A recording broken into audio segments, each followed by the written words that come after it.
Mtu wa Mungu, Bwana Yesu asifiwe sana. Habari za mchana.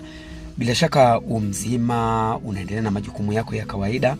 Nataka nikutie moyo kwamba Mungu anakupenda, Mungu anakujali, Mungu anakuthamini, Mungu anakuwazia mawazo yaliyo mema. Mungu hajakuweka duniani kwa ghadhabu, kwamba amekuweka tu kama mtu aliyekutupa. Hapana.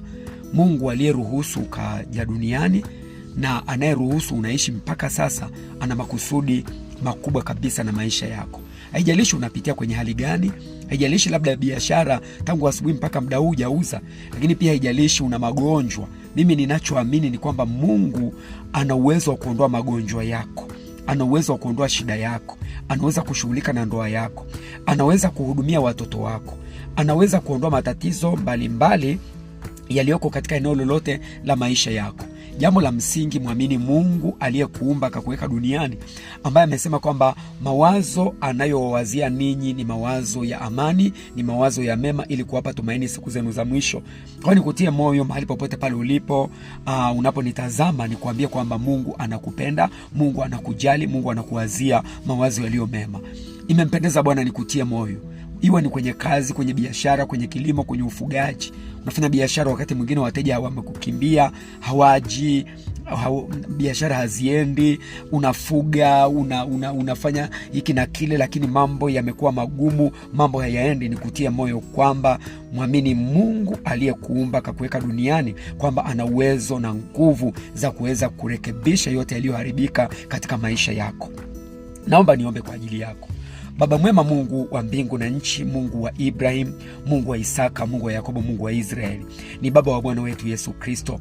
Ninakushukuru kwa ajili ya ndugu yangu, rafiki yangu na mtu wa Mungu, mtu wako huyu ambaye ananitazama na kunisikiliza. Ninakusihi Bwana, umemleta duniani si kwa hasira wala sio kwa ghadhabu, bali ni kwa kusudi na kwa mpango kamili. Ni wanadamu unaowapenda, wala upendi hata mmoja apotee, bali kila mmoja afikirie toba. Ninakushukuru kwa sababu ya maisha yake, na ninamkabidhi kwenye mikono salama, na ninakuomba Mungu ukapate kuhusika na maisha yake. Zungumza hata kwa lugha ambayo ataielewa, lugha ambayo inaweza kumsaidia kumtoa kwenye hali anayopitia, hali ngumu ya kimaisha, hali ngumu ya ndoa, hali ngumu ya uzao. Kuingia kwenye ndoa kumekuwa kugumu. Wengine wameingia kwenye ndoa lakini bado wanapita kwenye vilio, mateso na shida mbalimbali.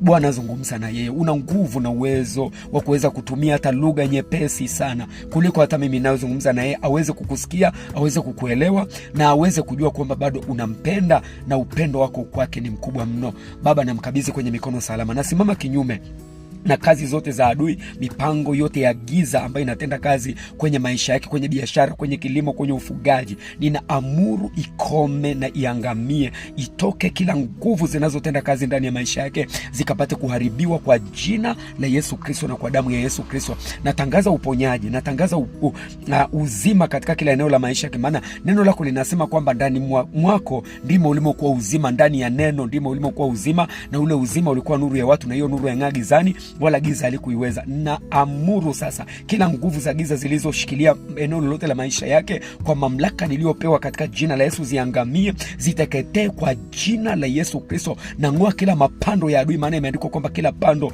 asilolipanda Baba wa mbinguni litanguliwa. Na ng'oa ndani yao, na ninatangaza ukombozi, natangaza uzima, natangaza uhuru wa maisha yao, maisha yao kwa ujumla. Baba, nakushukuru kwa haya machache, nikiamini kabisa kwamba Mungu, kwa neno hili ambalo Bwana umelituma ili kutuponya, kututoa katika maangamizo yetu, umemponya huyu na yule na yule mwingine, kwa utukufu wa jina lako.